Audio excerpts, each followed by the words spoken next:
दोस्तों, यदि आप भी बीपीएससी का फॉर्म यदि भरना चाहते हैं तो आपके लिए यह वीडियो जो है महत्वपूर्ण साबित होने वाला है, क्योंकि इस वीडियो में अभी हम लोग जो है जीके जीएस का, ठीक है, जीके जीएस का कुछ प्रश्न करने वाले हैं। इस प्रश्न को देखकर आपको यह पता चल जाएगा कि बीपीएससी में जो है किस प्रकार का प्रश्न जो है पूछा जाता है।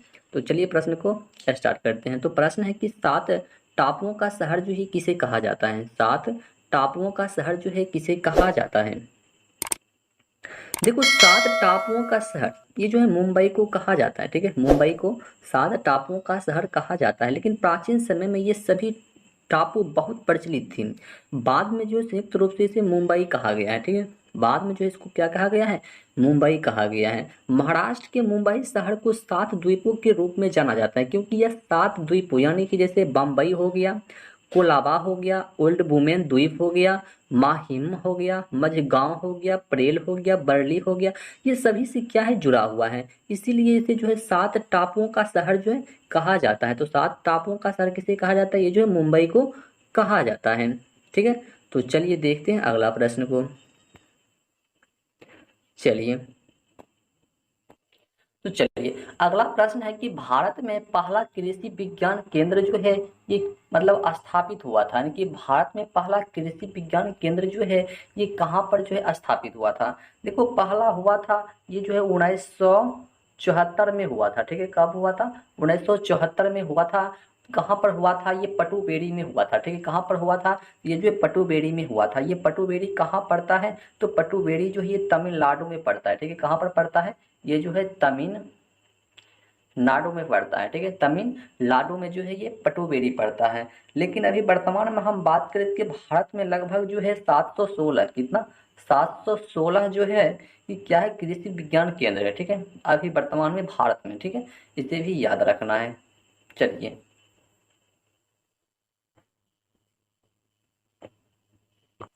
चलिए अगला प्रश्न है 3 नंबर की, सर्वाधिक आम्ल वर्षा जो है किस देश में होती है? सर्वाधिक आम्ल वर्षा जो है यह किस देश में होता है? देखो, सर्वाधिक आम्ल वर्षा जो है ये उत्तर नॉर्वे, कहाँ पर होता है? ये उत्तर के नॉर्वे में होता है, ठीक है। सर्वाधिक आम्लीय वर्षा जो है ये उत्तर के कहाँ पर होता है? ये जो है नॉर्वे में होता है, ठीक है। उत्तर के नॉर्वे में जो है सर्वाधिक अम्लीय वर्षा होता है। तो इस प्रश्न का बिल्कुल सही जवाब जो हमारा ऑप्शन नंबर सी हो जाएगा कि नॉर्वे में होता है, ठीक है, नॉर्वे में। तो चलिए देखते हैं अगला प्रश्न, बहुत सिंपल प्रश्न था। चलिए अगला प्रश्न है कि यूरिया का रासायनिक नाम जो है क्या है? यूरिया का रासायनिक नाम जो है ये क्या है? देखो, यूरिया यूरिया जो होता है, यूरिया जो है ना एक अकार्बनिक यौगिक होता है, ठीक है। यह जो है एक अकार्बनिक क्या होता है? यौगिक होता है। यूरिया जो है एक अकार्बनिक यौगिक होता है। तो इसका रासायनिक नाम की हम बात कर ले तो कार्बामाइन क्या होता है? ये जो है कार्बामाइन होता है, ठीक है, कार्बामाइन। और इसका रासायनिक सूत्र की हम बात कर ले तो इसका रासायनिक सूत्र जो है ये क्या होता है? ठीक है, इसका रासायनिक सूत्र जो है ये क्या होता है? देखो, प्रश्न में ये भी पूछा जाता है, ठीक है। देखो, इसका रासायनिक सूत्र की हम बात कर ले तो NH2 क्या होता है? NH2, उसके बाद CONH2, ठीक है। तो ये होता है, इसका रासायनिक सूत्र भी होता है। यूरिया का रासायनिक सूत्र जो है NH2CONH2, यानी कि ये जो है इसका रासायनिक सूत्र भी होता है। और इसका रासायनिक नाम जो है कार्बामाइन होता है। ये एक अकार्बनिक यौगिक है। देखो, सभी फैक्ट को जो है सही तरीके से याद रखकर आपको एग्जाम में बैठना है बीपीएससी के लिए, ठीक है। तो चलिए देखते हैं नेक्स्ट प्रश्न।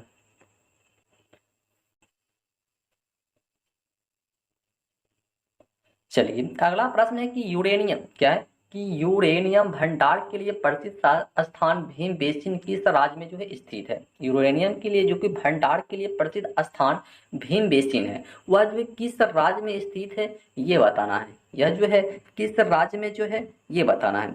देखो, ये जो है कर्नाटक राज्य में, ठीक है, बहुत सिंपल प्रश्न है। ये कहाँ पर है? ये जो है कर्नाटक राज्य में स्थित है। चलिए अगला प्रश्न है कि लूनी नदी पर स्थित जवाई बांध किस राज्य में स्थित है? देखो, जवाई बांध जो है किस राज्य में स्थित है ये बताना है। देखो, लूनी नदी पर ने की स्थित जवाई बांध ने की लूनी नदी कहाँ पर है? तो लूनी नदी की हम बात कर ले तो यह जो है कहाँ पर है? यह राजस्थान में, ठीक है। कहाँ पर है?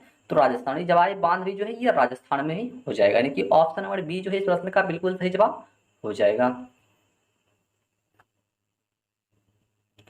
चलिए अगला प्रश्न है कि करगम किस प्रदेश का लोक नृत्य है? करगम जो है ये किस प्रदेश का लोक नृत्य है? करगम, देखो करगम ये तमिलनाडु का होता है। किसका होता है? ये जो तमिलनाडु का जो है एक लोक नृत्य होता है, ठीक है, तमिलनाडु का। और यहाँ का जो है भरतनाट्यम, भरतनाट्यम ये भी होता है, इसे भी याद रखना है। चलिए अगला प्रश्न है कि भारत में सबसे पहले यानी कि विवर्तीकरण निम्न में से किस शहर में शिक्षक भर्ती में हुआ था? शिक्षक भर्ती में जो है हुआ था, ये बताना है। विवर्तीकरण हुआ था शिक्षक भर्ती में। देखो ये जो है सबसे पहले कहाँ पर हुआ था? ये जो कोलकाता में हुआ था, ठीक है। कहाँ पर हुआ था? ये जो कोलकाता में हुआ था। ऑप्शन नंबर सी जो है इस प्रश्न का बिल्कुल सही जवाब जो हो जाएगा। ऑप्शन नंबर सी, कोलकाता में जो सबसे पहले जो है ये हुआ है। चलिए अगला प्रश्न क्या है कि भारतीय जागृति का जनक जो है किसे कहा जाता है? भारतीय जागृति का जनक जो है ये किसे कहा जाता है? देखो इस प्रश्न का बिल्कुल सही आंसर की हम बात कर ले तो बिल्कुल सही आंसर जो है राजा राम मोहन राय, ठीक है, राजा राम मोहन राय, ठीक है, मोहन राय। भारतीय जागृति का जनक जो किसे माना जाता है? ये राजा राम मोहन राय को माना जाता है।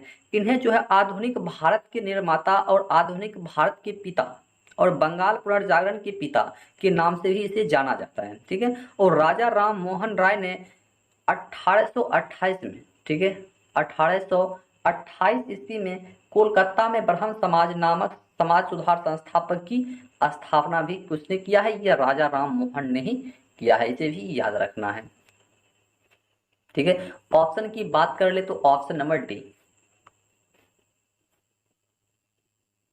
चलिए अगला प्रश्न है कि भारत की किस चट्टान श्रृंखला को खनिजों का भंडार कहा जाता है? भारत के किस चट्टान को श्रृंखला को मतलब खनिजों का जो है भंडार कहा जाता है? खनिजों का क्या कहा जाता है? तो भंडार कहा जाता है।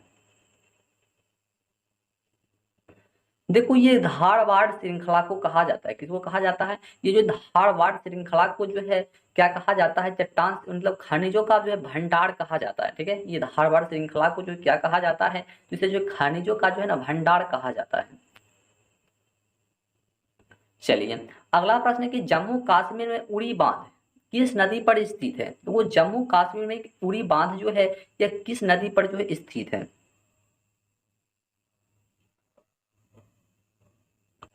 देखो जम्मू कश्मीर में उड़ी बांध जो है ये किस नदी पर स्थित है? यह जो झेलम नदी पर स्थित है, ठीक है। किस नदी पर स्थित है? यह जो झेलम नदी पर जो है क्या है? स्थित है। तो इस प्रश्न का बिल्कुल सही जवाब जो हमारा ऑप्शन नंबर डी हो जाएगा कि झेलम नदी पर स्थित है। देखो यहाँ से 480 कितना 480 मेगावाट, ठीक है, 480 मेगावाट का पन बिजली स्टेशन है, ठीक है। पन बिजली क्या है? स्टेशन है झेलम नदी पर, ठीक है। तो चलिए देखते हैं अगला प्रश्न। चलिए अगला प्रश्न है कि कावेरी नदी का उद्गम कहाँ से होता है? कावेरी नदी का उद्गम जो है ये जो है कहाँ से होता है?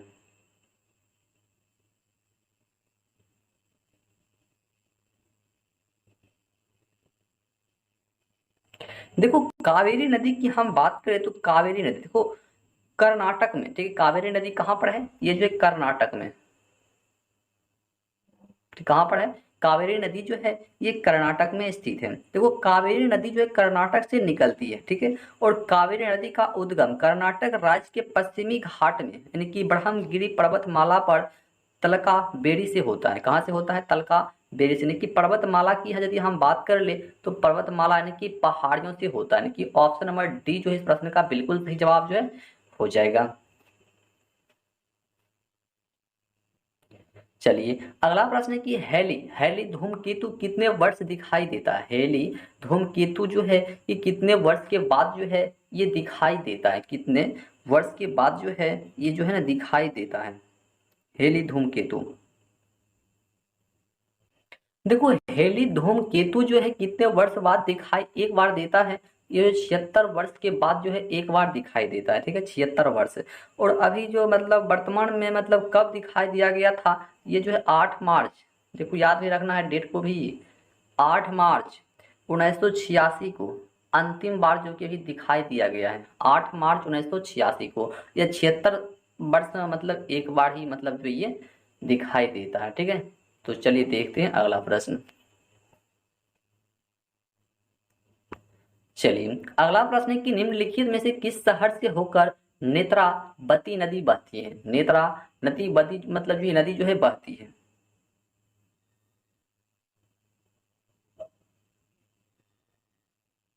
देखो ये मंगलुरु से होकर बहती है, ठीक है, मंगलुरु। ऑप्शन नंबर बी, निम्नलिखित में से किस शहर से होकर नेत्रावती नदी जो है बहती है, ये मंगलुरु से होकर जो है बहती है, यानी कि ऑप्शन नंबर बी जो है इस प्रश्न का बिल्कुल सही जवाब हो जाएगा। चलिए अगला प्रश्न है कि निम्नलिखित में से कौन सा कथन जो कि जैन धर्म से संबंधित है, यानी कि ऐसा कौन सा कथन है जो कि क्या है, जैन धर्म से जो है संबंधित है, जैन धर्म से संबंधित है। देखो ये रत्नगिरी, क्या है, रत्नगिरी जो है ये जैन धर्म से क्या है संबंधित है, यानी कि ऑप्शन नंबर डी जो इस प्रश्न का बिल्कुल सही जवाब हो जाएगा। देखो बीपीएससी, ठीक है, बीपीएससी में जो है जीके जीएस का इसी टाइप का प्रश्न जो है आपको एग्जाम में देखने को मिलने वाला है, ठीक है। तो टोटल प्रश्न जो अभी हम लोग 15 प्रश्न किए हैं और सभी प्रश्न जो कि इंपॉर्टेंट प्रश्न था, और 15 में से कितने का जवाब आप पहले से जानते हैं उसका कमेंट बॉक्स में आंसर आप जरूर कीजिएगा। तो चलिए फिर से मिलते हैं नेक्स्ट वीडियो में, तब तक के लिए जय हिंद जय भारत।